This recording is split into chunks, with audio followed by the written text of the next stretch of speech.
السلام علیکم ورحمۃ اللہ۔ سامعین سے گزارش کی جاتی ہے کہ ہمارے چینل اتحاد الانصار میں جن کتابوں کی آڈیو ریکارڈنگ ہوئی ہے انہیں بھی سنیں اور اپنے دوست و احباب میں اسے شیئر کریں۔ آپ کی آسانی کے لیے ان کے لنکس ڈسکرپشن میں دے دیے گئے ہیں، اور ہمارے چینل کو سبسکرائب کرنا نہ بھولیں۔ جزاک اللہ خیر۔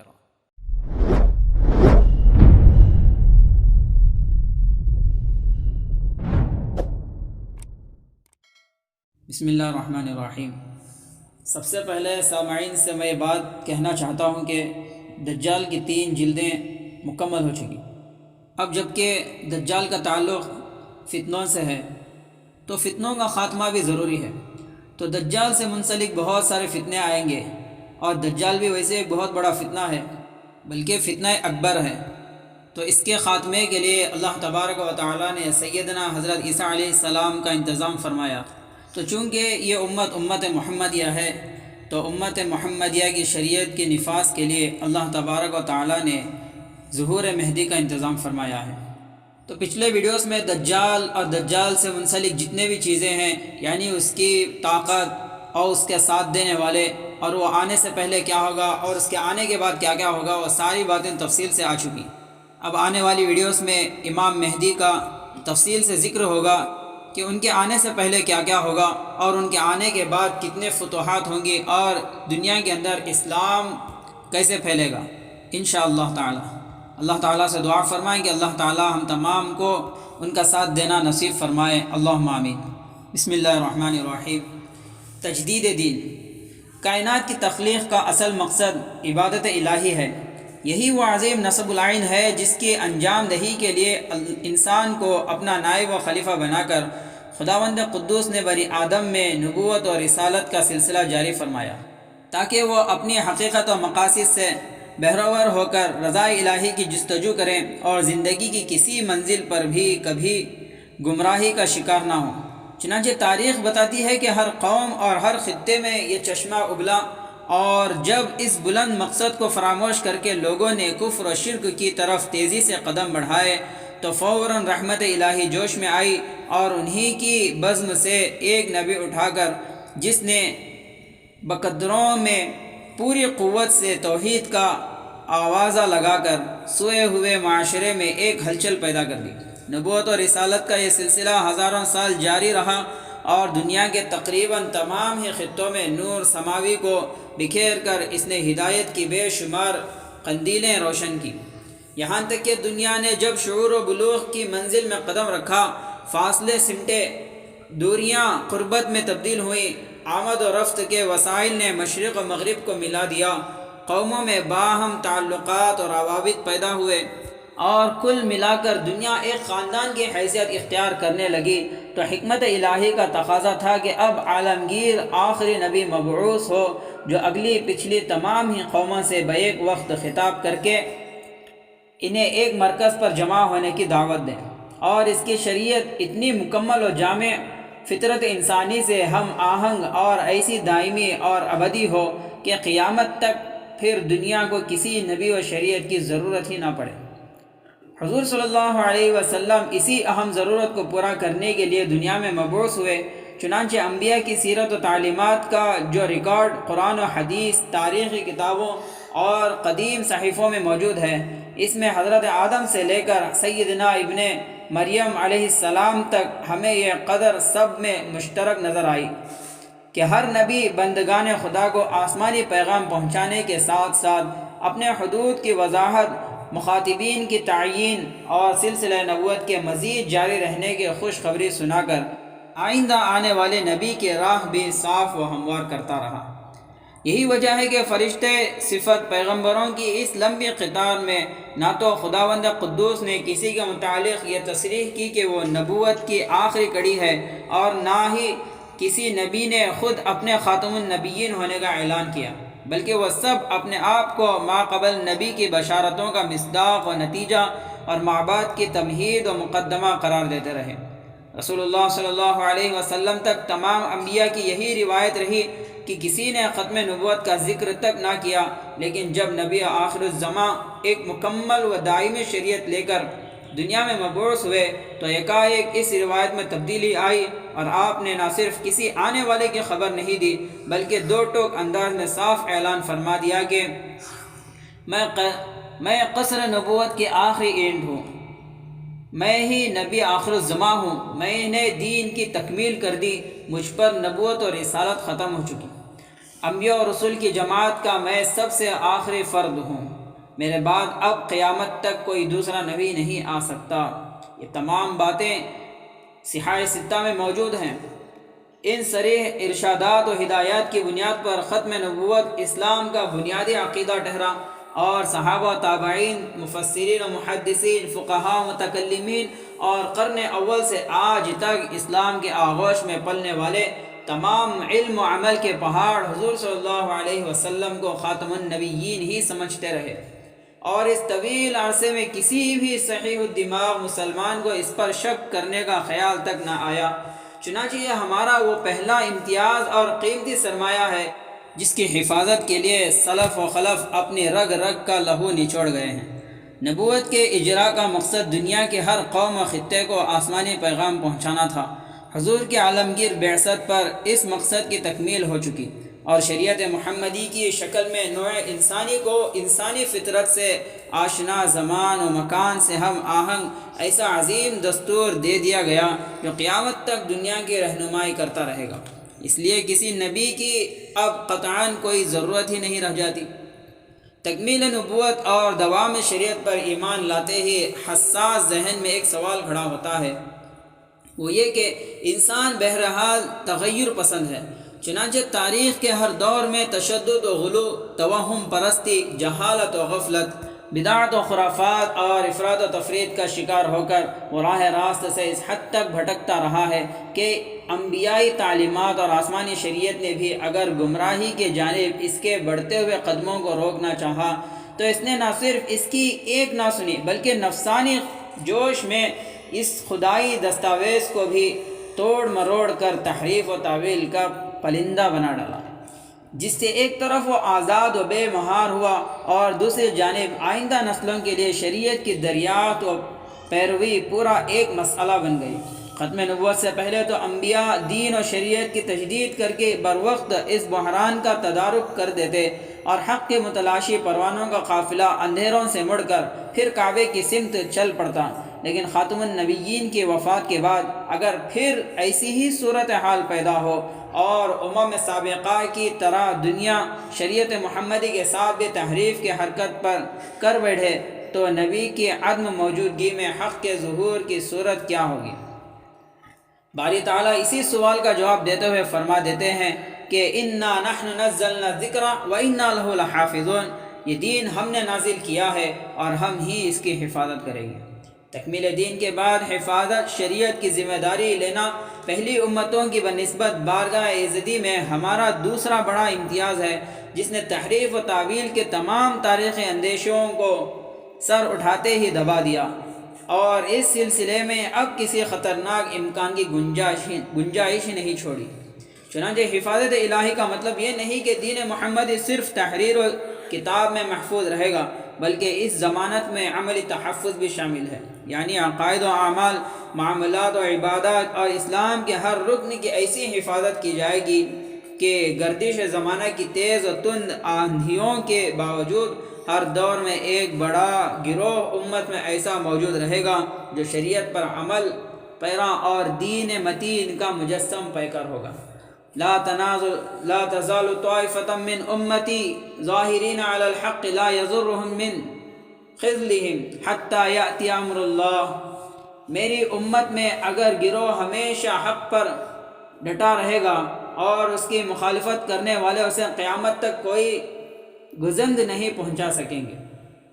تکمیل دین، حفاظت شریعت اور ہر دور میں ایک مخلص و دیندار جماعت کا وجود بلا شبہ امت مسلمہ کی وہ امتیازی خصوصیت ہے جس میں کوئی قوم اس کی شریک و سہیم نہیں، اور امم سابقہ کی پوری تاریخ اس اعزاز سے خالی ہے۔ لیکن یاد رہے، ان تمام چیزوں کے ساتھ دین و شریعت کی اشاعت و حفاظت کو ایک اور چیز کی بھی درکار ہے، اور وہ ہے علم و فضل کی طاقتور اور عبقری شخصیتوں کا وجود جو دین محمدی کو صاف و مجلہ کر کے امت مسلمہ کے رگوں میں زندگی کا ابلتا ہوا نیا خون دوڑا دیں۔ شریعت کی اصطلاح میں ایسے ہی اشخاص کو مجدد کہا جاتا ہے، اور حضرت صلی اللہ علیہ وسلم نے ہر صدی میں اسی طبقے کے ظہور کی خبر دی ہے۔ ان اللہ یبعث لهذه الامة على رأس كل 100 سنة من یجدد لها امر دینها۔ دین میں تحریف کا آغاز افراط و تفریط اور تشدد و غلو سے ہوتا ہے، اور یہ وہ بدترین مرض ہے جو کسی قوم میں اگر سرایت کر جائے تو دلوں کو ٹیڑھا اور عقل کو برباد کر ڈالتا ہے۔ اس سے جو ذہنیتیں بنتی ہیں وہ اعتدال سے عاری اور صرف تشدد و غلو کی خوگر ہوتی ہیں۔ انہیں حق و صداقت کے بجائے محض اپنے نظریات و موقف کا اثبات ہی سے دلچسپی ہوتی ہے۔ فریق مخالف کے مضبوط دلائل کو ٹھکرا دینا اور اپنے غلط فکر و خیالات کی بے خوفی سے دلیلیں جمع کرنا ان لوگوں کا خصوصی مشغلہ ہوتا ہے۔ اپنی بات کی پچ، بے تکی ضد اور انانیت کا نشہ بالآخر انہیں دین سے ہٹا کر الحاد و زندقہ کی وادیوں میں لا مارتا ہے۔ پھر یہیں سے امت میں 3 طبقوں کا ظہور ہوتا ہے۔ ایک طبقہ اعتدال کے جادے سے بھٹک کر غلو آمیز تشریحات اور اپنی انتہا پسندیوں کو دین کی روح و جان سمجھتا ہے۔ دوسرا گروہ رد عمل کے جوش میں نفسانی خواہشات، غلط نظریات اور الحاد و بے دینی پر بھی دین کا لیبل لگانے سے نہیں چوکتا، جبکہ تیسری جانب کچھ جاہل و نادان اٹھ کر اپنی من مانی تشریحات سے رہی صحیح کسر بھی پوری کر ڈالتے ہیں۔ نتیجتاً یہ انتشار و کشمکش ایک طرف نور و برکت کو سلب کر لیتی ہے، قوی مضمحل ہوتے ہیں اور ملت کے عروج و حوصلوں پر کاری ضرب لگتی ہے۔ وہیں غلو پسندوں کی تحریفیں، حق ناشنا مدعیوں کی تعویلیں اور نادانوں کی یا وہ گویاں مل کر دین خالص کے چہرے پر ایسا غبار و پردہ ڈال دیتی ہیں کہ حق و باطل کی تمیز ہی مشکل ہو جاتی ہے، اور عام انسانوں کے لیے حقیقت کا ادراک پورا ایک مسئلہ بن جاتا ہے۔ ایسے میں ضرورت ہوتی ہے اس عبقری عالم کی جو مزاجاً و فطرتاً نبوت سے قریب ہو، ذہن رسا، نظر گہری اور ذہانت و فطانت کا پیکر ہو، قوت استدلال، زور بیاں اور کثرت مطالعہ میں اس کا سکہ چلتا ہو، وہ تمام تر صلاحیتوں کا گنجینہ اور اپنے زمانے کے عام سطح سے بلند ہو، وہ نصوص پر پوری طرح حاوی ہو، شریعت کا مزاج شناس ہو، تفسیر و حدیث میں اس کی شخصیت مسلم ہو، فقہ و تاریخ میں اسے مجتہدانہ بصیرت ہو، سلوک و تصوف سے پوری طرح بہروور ہو، ملت کے عروج و زوال سے واقف ہو، کوئی گوشہ اس کی دسترس سے باہر نہ ہو، عقائد و نظریات کو پوری طرح پہچانتا ہو، ہر فن میں اسے مجتہدانہ بصیرت ہو، زبان و قلم کی عمدہ صلاحیتیں رکھتا ہو، افراط و تفریط سے مبرہ، اعتدال کا خوگر ہو، امم سابقہ کی پوری تاریخ اس کی آنکھوں کے سامنے ہو، پچھلے مذاہب کی تحریفات سے بھی اسے پوری واقفیت ہو، باطل کو وہ ہر روپ میں پہچانتا ہو، جاہلیت سے اسے اللہ واسطے کا بیر ہو، رائج الوقت نظریات و فلسفوں کو وہ علوم نبوت کی کسوٹی پر پرکھ سکتا ہو، بدعت شناس اور سنت کے معاملے میں حساس ہو، صاف ذہن، بیدار مغز اور اخاذ فطرت کا مالک ہو، پھر صلاح و تقوی، صدق و امانت اور ایثار و حلم اس کے اندر کوٹ کوٹ کر بھرا ہو، وہ سوز و گداز سے لبریز ہو، خشوع و عبادت کا پیکر اور اپنے دل میں حد درجے ایمانی کڑھن رکھتا ہو، اس کی حمیت و غیرت شعلے کی طرح دہکتی ہو، وہ برحق تنقید میں کسی سے مرعوب نہ ہوتا ہو، دشمنوں کے خلاف اس کے سینے میں جہاد کا لاوا ابلتا ہو، ہمہ وقت اس کی توجہ اسلام کی اشاعت و حفاظت ہی پر مرکوز ہو، مداہنت سے کوسوں دور ہو، دین کی خاطر وہ آندھیوں سے لڑنے اور پہاڑوں کو ڈھانے کا عزم رکھتا ہو، اور وہ اپنی بے پناہ صلاحیت و طاقت اور نصرت خداوندی کی بدولت بر وقت اٹھ کر دین و شریعت کو نہ صرف اتنا روشن و مجلہ کر دے کہ اس چشمہ صافی میں پھر کوئی آلودگی نہ رہے، بلکہ پختہ ایمان، مضبوط یقین اور اپنی اعلیٰ درجے کی روحانیت سے دلوں کو پلٹ کر امت کے تن ناتواں میں زندگی کا ابلتا ہوا نیا خون دوڑا دیں۔ تجدید دین دراصل نبوت کی کامل نیابت اور مجدد رسول کا سچا جانشین ہوتا ہے۔ نبی کی طرح اسے بھی ایک پرکشش اور موہوب شخصیت ملتی ہے۔ نسل و خاندان، عادات و اخلاق اور سیرت و شخصیت ہر لحاظ سے اس کی طرف لوگوں کے دل کھینچتے ہیں۔ وہ سب سے پہلے اسلامی معاشرے کا گہرائی سے جائزہ لیتا ہے اور صحابہ و تابعین کے دور سے اس کا موازنہ کر کے یہ پتہ لگاتا ہے کہ اب اس کا دینی و ایمانی معیار کیا ہے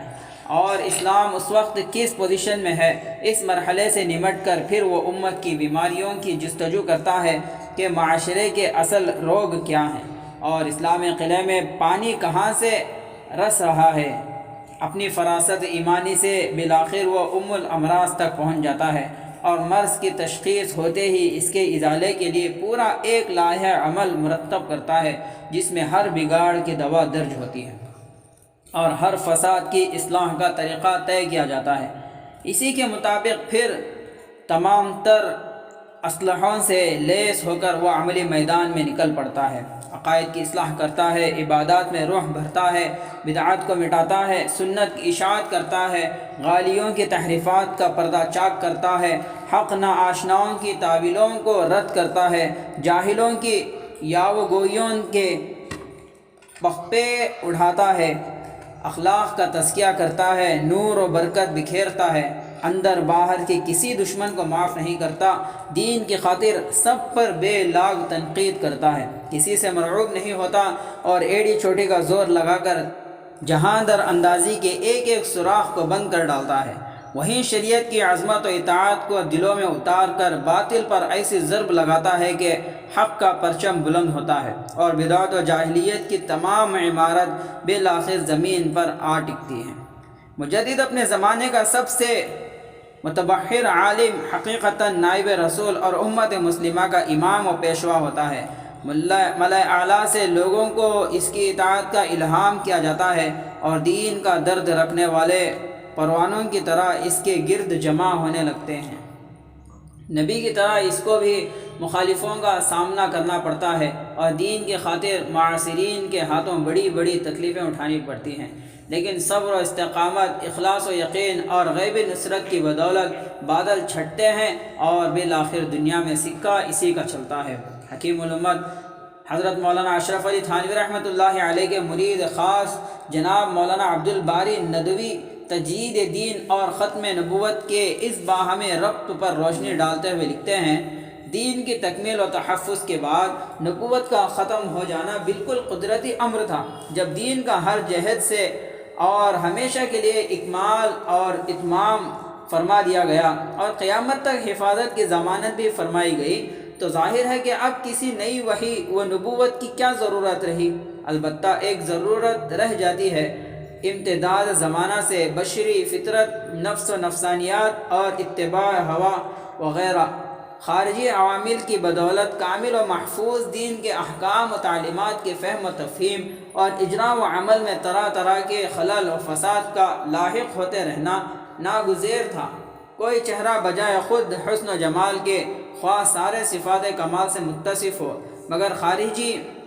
وعاری گرد و غبار اس کو بھی مقدر کر ہی دیتا ہے۔ اسے صاف کرتے رہنا وقتاً فوقتاً ضروری ہوتا ہے۔ دین کامل کے چہرہ کمال و جمال سے اس گرد و غبار کو جھاڑتے رہنے کے لیے بعثت انبیاء کو ختم کرنے کے بعد بعثت مجددین کا صدی بہ صدی سلسلہ جاری فرمایا گیا، تاکہ طالبان حق کو گج رویوں سے بچ کر صراط مستقیم ہمیشہ ملتی رہے اور ضالین اور مغضوبین کی گمراہیوں سے محفوظ رہے۔ حکیم الاسلام حضرت مولانا قاری طیب صاحب نور اللہ مرقدہ ختم نبوت اور ظہور تجدید پر حکیمانہ کلام کرتے ہوئے تحریر فرماتے ہیں، ہر زمانے میں تمدنی انقلاب ہوتا ہے اور اس کی وجہ سے فکر بدلتا ہے تو اندیشہ ہوتا ہے کہ وہ فکری انقلاب کہیں دین پر مؤثر نہ ہو جائے، تو حق تعالیٰ نے ہر 100 برس کے بعد دین کی تجدید رکھی ہے۔ اس لیے نبوت تو ختم ہو چکی ہے، مگر اس نبوت کا فیضان قیامت تک چلے گا اور علماء دین وہ کام کریں گے جو پچھلے زمانے میں انبیاء علیہ السلام کرتے تھے۔ وہ نبی تو نہیں ہوں گے، لیکن نبوت کے آثار ان کے اندر کامل ہوں گے۔ وہ تجدید کریں گے دین کی۔ تجدید و مجدد دین کے باب میں یہ حدیث اصل و بنیاد کی حیثیت رکھتی ہے۔ وہ سنن ابو داؤد کے علاوہ مستدرک حاکم، معجم طبرانی اوسط حلیہ ابو نعیم مسند بزدار مسند حسن بن سفیان اور امام بیہقی کی کتاب المعرفۃ السنن و آثار میں بھی منقول ہے۔ شارح مشکات علامہ نواب محمد قطب الدین دہلوی رحمۃ اللہ علیہ اپنے شرح آفاق کتاب مظاہر حق میں اس کی تشریح ان الفاظ میں کرتے ہیں۔ واضح رہے کہ اکثر علماء نے سرکار دو عالم صلی اللہ علیہ وسلم کے اس ارشاد کی مراد یہ سمجھی ہے کہ اللہ تعالیٰ ہر زمانے میں ایسا شخص پیدا فرماتا ہے جو قرآن و حدیث کے علوم و معارف میں کامل ادراک، دین و سنت کی گہری بصیرت اور تقوی و صلاح کا وصف و کمال رکھنے کے سبب اپنے زمانے کے لوگوں میں سب سے ممتاز و منفرد ہوتا ہے۔ یعنی وہ شخص جس کو مجدد سے تعبیر کیا جاتا ہے، ایسا شخص دین کی صحیح ترویج کی خدمت انجام دیتا ہے اور بدعات کے پردے چاک کر کے دین و سنت کو اس کی اصلی شکل و صورت میں پیش کرتا ہے۔ ان علماء نے گزشتہ صدیوں کی ایسی یگانہ روزگار دینی شخصیتوں کا تعین بھی کیا ہے اور خصوصیت سے پہلی دونوں صدیوں کے بارے میں نشاندہی کی ہے کہ پہلی صدی میں فلاں شخصیت اس مرتبے کی حامل تھی اور دوسری صدی میں فلاں شخصیت، اور بعض علماء نے اس حدیث کو عموم پر بھی محمول کیا ہے اور کہا ہے کہ اس مرتبہ کی حامل کوئی واحد شخصیت بھی ہو سکتی ہے اور کوئی جماعت بھی۔ اس جامع تشریح کے بعد حدیث تجدید میں دو باتیں اور غور طلب ہیں۔ پہلی یہ کہ علی رأس کل میاتین کا کیا مطلب ہے۔ عام طور سے محدثین نے اس سے صدی کا آغاز یا اختتام مراد لیا ہے اور اسی کے حساب سے تاریخ اسلام کی تمام تجدیدی شخصیات کو متعین کرنے کی کوشش کی ہے، جبکہ بعض علماء آغاز یا اختتام کی تعین کو درست نہیں سمجھتے اور ان الفاظ سے مطلق صدی مراد لیتے ہیں۔ نواب صدیق حسن خان بھوپالی حجت الکرامہ میں اسی کی وضاحت کرتے ہوئے لکھتے ہیں، رأس میاتین سے مراد خاص صدی کا آغاز نہیں بلکہ مقصد صرف یہ ہے کہ اللہ تعالیٰ ہر صدی میں مجدد کھڑے کرے گا، خواہ شروع میں، خواہ درمیان میں، خواہ آخر میں، اور رأس کی قید محض اتفاقی ہے، اور غرض حدیث کی صرف یہ ہے کہ کوئی صدی کسی مجدد کے وجود سے خالی نہ رہے گی اور ہر صدی کے اوائل اور اواسط اور اواخر میں مجددین کا ہونا اس احتمال کے صحیح ہونے کی تائید کرتا ہے۔ پہلی رائے کی بنسبت علماء کی یہ دوسری توجیہ کچھ زیادہ درست معلوم ہوتی ہے، کیونکہ رأس کے معین کر دینے کی صورت میں ہم کو بعض ایسی قدآور شخصیتوں کی تجدید کا انکار کرنا پڑے گا جن کا مجدد ہونا امت کے نزدیک بالاتفاق مسلم ہے۔ اسی کے پیش نظر بر صغیر کے معروف عالم دین حضرت مولانا محمد منظور نعمانی صاحب رحمۃ اللہ علیہ بڑے انشراح صدر کے ساتھ لکھتے ہیں،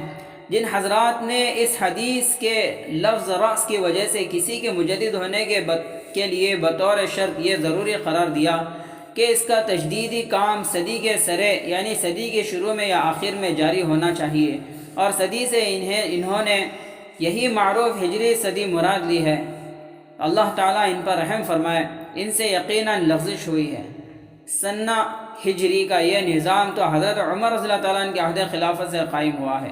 رسول اللہ صلی اللہ علیہ وسلم کے زمانے میں تو یہ نظام تھا ہی نہیں اور یہ اصطلاح اس وقت تک وضع ہی نہیں ہوئی تھی، اس لیے اس حدیث کے لفظ کل میات سنت سے ہجری صدی مراد لینا صحیح نہیں ہو سکتا ہے، بلکہ اس کا مطلب بس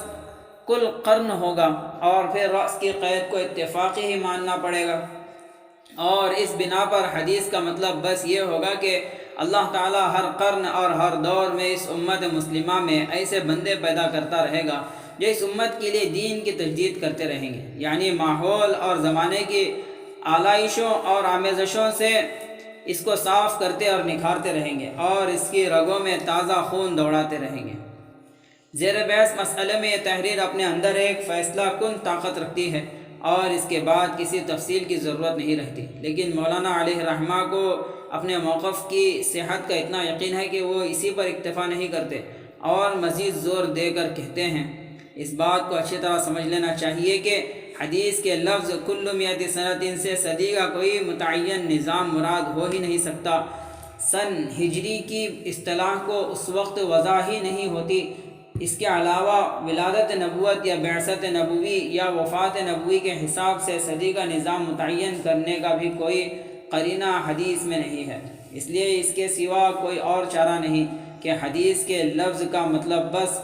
کل قرن سمجھا جائے، اور ظاہر ہے کہ جب اس لفظ سے صدی کا کوئی متعین نظام مراد نہیں رہا تو پھر رأس کے لفظ کو غیر اتفاقی بلفظ دیگر مقحم ہی ماننا پڑے گا، جیسا کہ عربی میں علی رؤوس الاشہاد میں رؤوس کا لفظ مقحم ہے، اور فارسی یا اردو میں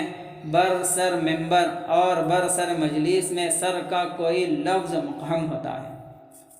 علی رأس کل میتین کی تشریح و توجیہ میں دوسرے علماء کی بنسبت بلا شبہ مولانا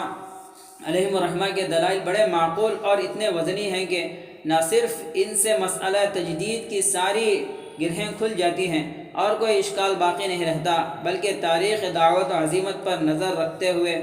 قارئین کو یہ یقین ہونے لگتا ہے کہ پہلی کی بنسبت یہ رائے ہی زیادہ صحیح قرین قیاس اور تاریخ واقعات کے مطابق ہے۔ دوسری غور طلب چیز یہاں لفظ من ہے کہ اس سے کوئی معین شخصیت مراد ہے یا کسی جماعت کی طرف اشارہ ہے۔ عربی زبان میں لفظ واحد کی طرح جمع کے لیے بھی استعمال ہوتا ہے، اور فقہا بھی اسے شرعاً دونوں کے لیے درست مانتے ہیں۔ عام طور سے محدثین نے یہاں ایک ہی شخصیت مراد لی ہے، اور اس کے ذیل میں تاریخ اسلام کے بلند مقام مشہور علماء کے نام لکھے ہیں، جبکہ بعض حضرات فرد واحد کے بجائے اس لفظ سے پوری جماعت مراد لی ہے۔ حکیم الامت رحمۃ اللہ علیہ کے خلیفہ خاص اور ہندوستان کے موقر عالم دین حضرت مولانا سید سلیمان ندوی رحمۃ اللہ علیہ اسی رجحان کی وضاحت کرتے ہوئے لکھتے ہیں، اس موقع پر ایک شبہ کا دفاع کرنا ضروری ہے۔ عام طور سے سمجھا جاتا ہے کہ ہر صدی کے سرے پر ایک ہی مجدد پیدا ہوتا ہے، لیکن لفظ من جیسا کہ محققین نے اصول فقہ میں ثابت کیا ہے، کسی خاص کے لیے ہونا اس کا ضروری نہیں، بلکہ عموم بھی اس سے سمجھا جاتا ہے، یعنی اس سے ایک دو اور چند بھی سمجھے جا سکتے ہیں، جیسے من الناس من یقول آمنا باللہ وبالیوم الآخر وما ہم بمؤمنین کی آیت میں آمنا اور ہم کی جمعیت سے ظاہر ہو رہا ہے کہ من کے لیے ایک کا ہونا ضروری نہیں۔ اس لیے بالکل ممکن ہے کہ مختلف ملکوں میں یا مختلف اصلاحوں اور مختلف مفاسد کے مقابلے میں تجدید دین کے لحاظ سے ایک ہی وقت میں کئی مجدد ظہور کر سکتے ہیں، اور یہی وجہ ہے کہ علماء نے بعض دفعہ ایک ہی وقت میں کئی بزرگوں کو مجدد مانا ہے۔ حضرت مولانا محمد منظور نعمانی رحمۃ اللہ علیہ کا بھی یہی خیال ہے، اور وہ بھی فرد کے بجائے جماعت ہی کو حدیث نبوی کا مصداق سمجھتے ہیں۔ چنانچہ اس خیال کی وضاحت کرتے ہوئے لکھتے ہیں، اس میں جو من کا لفظ ہے وہ جس طرح واحد اور فرد کے لیے استعمال ہوتا ہے، اسی طرح جمع اور جماعت کے لیے بھی استعمال ہوتا ہے، بلکہ شارحین حدیث نے خاص اسی حدیث کی شرح میں بھی اس کی تصریح کی ہے۔ اس بنا پر کہا جا سکتا ہے کہ اس کار تجدید میں ہر دور کے ان سب بندگان خدا کا حصہ ہے جن سے اللہ تعالیٰ نے دین کی اس قسم کی خدمات لی۔ اس طرح امت میں مجددین کی تعداد صرف 13-14 ہی نہ ہوگی جن کی تعیین میں اختلاف ہو، اور ہر طبقے اپنے ہی کسی بزرگ کے مجدد ہونے پر اصرار اور دوسروں سے تکرار کرے، بلکہ اللہ کے ہزاروں وہ بندے جن سے اللہ تعالیٰ نے دین کی ایسی خدمتیں مختلف زبان اور مختلف ملکوں میں لی ہیں، سب ہی اس کار تجدید میں حصہ دار ہوں گے اور سب ہی مجددین میں سے ہوں گے۔ یہاں بھی پہلی رائے کی بنسبت ہمارے نزدیک یہ دوسری توجہ زیادہ صحیح ہے، کیونکہ تاریخ اسلام کے ہر صدی میں قداور متبحر علماء کی ایک لمبی قطار لگی ہے، جس کے ہر فرد نے زندگی کو وقف کر کے دین متین کی خاطر اپنی رگ رگ کا لہو نچوڑ دیا ہے۔ ظاہر ہے پہلی رائے کو تسلیم کرنے کی صورت میں یہ اعزاز صرف ایک ہی شخص کو مل سکتا ہے، بقیہ کو لا محالہ اس سے محروم کرنا ہوگا، حالانکہ سیرت و شخصیت، صلاحیت و صالحیت اور اپنے بلند کارناموں کی روح سے وہ تمام ہی پاسبان حرم اس خطاب کے بیک وقت مستحق ہیں، اس لیے یہ تاج ان سب کے سروں پر رکھا جانا چاہیے۔ 10ویں صدی ہجری کے مشہور محدث ملا علی قاری رحمۃ اللہ علیہ اس رائے کی تصویب کرتے ہوئے تحریر فرماتے ہیں، میرے نزدیک راجح بات یہ ہے کہ یہاں من سے کوئی معین شخص نہیں بلکہ جماعت مراد ہے، جس کا ہر فرد تحریر و تقریر کے ذریعے مختلف ملکوں میں کسی ایک فن یا حسب توفیق دینی علوم کے متعدد موضوعات کی تجدید کرتا ہے، اور جو اسلام کی بقا اور اس کی دائمی تر و تازگی کا باعث ہوتی ہے۔ یہ سلسلہ قیامت تک چلے گا۔ چنانچہ تاریخ اس کی 100% تصدیق کرتی ہے کہ جب دین میں بگاڑ شروع ہوا، جب بدعات و خرافات کا طوفان اٹھا، جب عقائد و اعمال کے فتنوں نے مل کر قیامتیں ڈھائیں، جب غلو پسندوں کی تحریفوں نے سر ابھارا، جب حق نا آشناؤں کے بے بنیاد دعوے شروع ہوئے، جب جاہلوں کی تعویلوں کا بازار گرم ہوا، جب ذہنی تھکاوٹ، شکست خوردگی اور مایوسیوں سے امت کا سفینہ ہچکو لے کھانے لگا، اور جب دودھ کے میٹھے چشمے کو زمانے کے گرد و غبار نے آلودہ کرنا چاہا، تو عین اسی وقت اسلام نے ایک بھرپور کروٹ لی، اور فرعونوں کا سر توڑنے کے لیے وقت کا موسیٰ خدائے عصا لے کر اپنی کمین گاہ سے نکل پڑا۔ تجدید دین کے اس بلند سٹیج پر قرن اول میں سب سے پہلے سیدنا عمر بن عبدالعزیز رحمۃ اللہ علیہ نے قدم اٹھایا، اور اس مقام پر پہنچے ہی ان تمام سوراخوں کو ڈھونڈ کر بند کر ڈالا جہاں سے اسلامی قلعے میں پانی رس رہا تھا۔ ان کے بعد پھر جماعت کی صورت میں یہ تجدیدی کارواں آگے بڑھا، اور حضرات مجددین تاریخ کے ہر دور میں گردش زمانہ کی گرد و غبار کو جھاڑ کر دین محمدی کو صاف و مجلہ کرتے رہے، اور زندگی کے کسی نازک موڑ پر بھی غلو پسند، جاہل و نادان اور حق نا آشنا مدعیوں کو انہوں نے شریعت مطہرہ سے کھیلنے کی اجازت نہیں دی۔ تجدید دین کے اسی سلسلے کے سب سے آخری کڑی امام مہدی ہیں۔ وہ اس امت کے آخری مجدد ہوں گے، اور فتنہ فساد کے عروج و شباب کے زمانے میں ظاہر ہو کر دنیا کے ظلم و ستم کو عدل و انصاف سے اور ہمارے زوال کو اقبال سے بدل دیں گے۔ یہ دنیا کی تاریخ کا سب سے بڑا معجزاتی کرشمہ ہوگا، اس لیے تمام تر روحانیت اور تجدیدی طاقت سمٹ کر ان کی شخصیت میں سما جائے گی۔ چنانچہ ہم ان کو خاتم تجدید، جامع المجددین، مجدد آخر الزماں اور امام المجددین کا لقب دیں گے۔ اس دعوے کی دلیل کیا ہے؟ اس کے جواب میں ہم مہدی سے متعلق وہ تمام احادیث پیش کرتے ہیں جن میں دین کے دوبارہ زندہ ہونے اور صلح و تقویٰ سے معمور ایسے منور معاشرے کی تشکیل کا ذکر ہے جو عہد رسالت کی جھلک اور حقیقتاً دور صحابہ کا عکس ہوگا۔ چنانچہ بر صغیر کے مشہور عالم حضرت مولانا رشید احمد گنگوئی رحمۃ اللہ علیہ فرماتے ہیں، وآخر مجددی ہذہ الامہ، یعنی وہ اس امت کے آخری مجدد ہوں گے۔ واللہ اعلم بالصواب۔